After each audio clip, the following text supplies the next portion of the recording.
müjdü mereddet haylaleyim.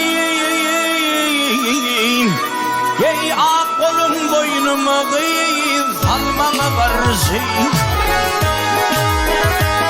Ey benim ardım severene yara yetircek. Tuttum ak kollarını kıyıp oynab oturdum.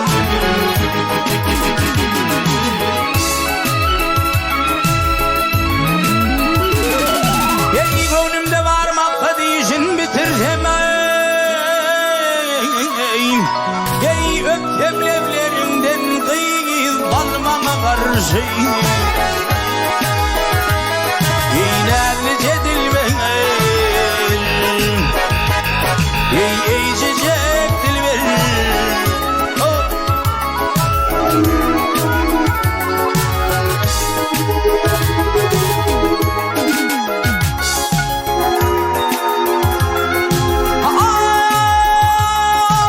Benim alnım sever yarım boynundayım.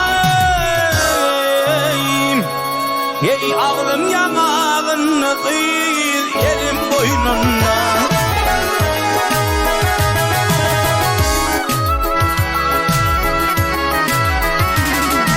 Ey asla tekilmesin boynunda.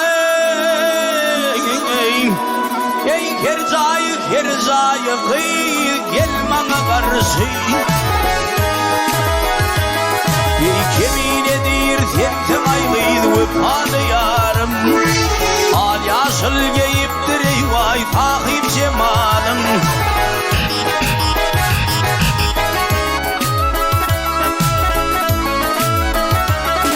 Ey gönüller içinde sen intizarıyım.